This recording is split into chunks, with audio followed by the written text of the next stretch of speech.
নমস্কার বন্ধুরা, কেমন আছো তোমরা সবাই? আশা করি তোমরা সবাই খুব ভালো আছো। আমিও কিন্তু খুব ভালো আছি। তো আজকের বারটি হচ্ছে বৃহস্পতিবার, আর এখন বাজে সকাল 7:30। তো আমি কিন্তু ঘুম থেকে উঠে এসে মোটামুটি রান্না আমার কমপ্লিট হয়ে গেছে। রান্না কমপ্লিট হওয়ার পরেই আমি কিন্তু ক্যামেরাটা অন করছি। তো এখানে করেছি হচ্ছে গিমা আলুর চচ্চড়ি, গিমা শাক আলু দিয়ে সর্ষে দিয়ে একটা তরকারি, আর মাছের আদা জিরা বাটা দিয়ে মাছের ঝোল আলু দিয়ে। তো রান্না তো আমার কমপ্লিট, ঝোলটা ফুটছে, হয়েই এসেছে। তো এখানে কিন্তু আমি সমস্ত টিফিন ভালো মতন করে ধুয়ে গুছিয়ে নেব।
তো টিফিন তো গুছিয়ে কমপ্লিট করে দিয়ে এসেছি। এখন তোমার দাদাভাই বেরিয়ে কিন্তু অফিসে চলে গেছে। তারপরে আমি এসেছি হচ্ছে আমার সকালে ব্রেকফাস্ট খেতে। তো এখানে একটা এখানে তিন রকম বিস্কুট, একটা টোস্ট বিস্কিট, আর একটা এই চকো চিপস টাইপের, আর একটা এমনি বিস্কুট দিয়ে খাওয়া দাওয়া করে প্রথমেই চলে এসেছি হচ্ছে ছাদে।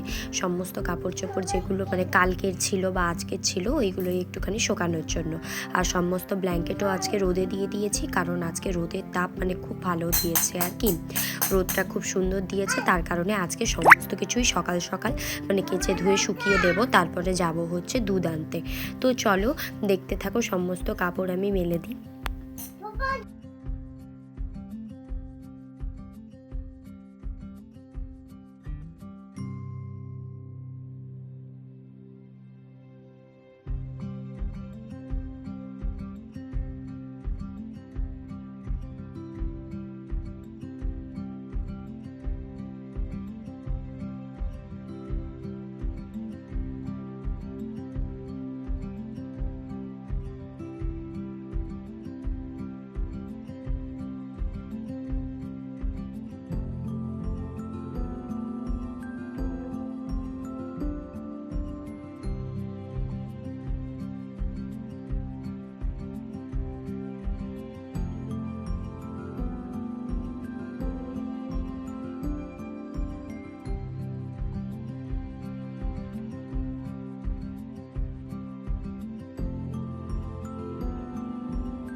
এসো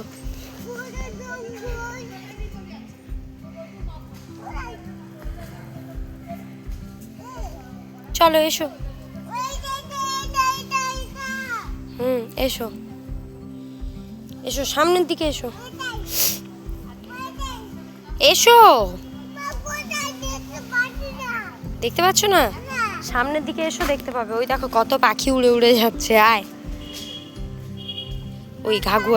তো তারপরে আর তেমন কোনো ভিডিও শ্যুট করা হয়নি। এটা হচ্ছে সন্ধ্যাবেলা, যখন সন্ধে দিচ্ছিলাম তখনের ভিডিও। তারপরে সন্ধে দিয়ে এসে তারপরে এখন একটু টিফিন বানাতে এসেছি। তো এখানে একটু চা করব। তো চা তো আমার রোজ সন্ধ্যাবেলা খেতেই পড়ে। যবে থেকে ঠান্ডা পড়েছে তবে থেকে কিন্তু আমি সন্ধ্যাবেলা করেও চা খাচ্ছি।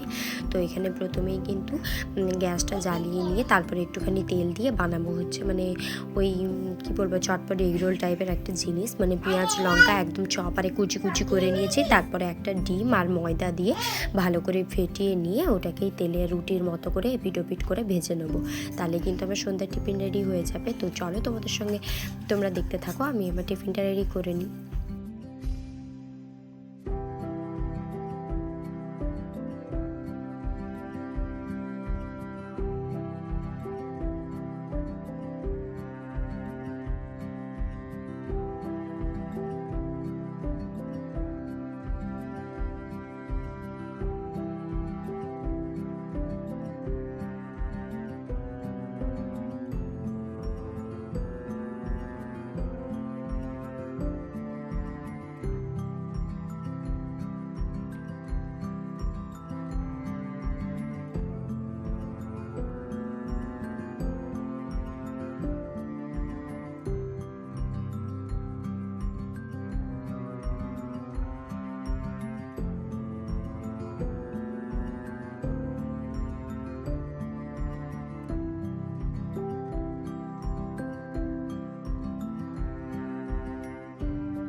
তারপরে দেখো এখানে কিন্তু আমি চাটাও বসিয়ে দিচ্ছি। আমি কিন্তু চায়ে কোনো রকম জল ইউজ করি না, যতটা পরিমাণ মানে দুধ হয় অতটাতেই আমি কিন্তু চাটা করি। তো এখানে দুধটা নিয়ে নিয়েছি, তারপরে এই যে একটুখানি চিনি দিচ্ছি আর একটুখানি চা দিয়ে ভালো মতন করে ফুটিয়ে নেবো। তো এখানে তো রুটিটা আগেই হয়ে গেছে। তো দেখো প্লেটে কিন্তু সাইডে বের করে রেখেছি। তো চলো চাটা করে নেওয়া যাক।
আর রাত্রে বানিয়েছিলাম হচ্ছে বিরিয়ানি। তো আজকের ভিডিওটা এখানেই শেষ করছি। কেমন লাগলো অবশ্যই জানাবে। যদি ভালো লাগে একটা লাইক আর সাবস্ক্রাইব করে আমার পাশে থাকবে। দেখা হবে নতুন একটা ভিডিও নিয়ে।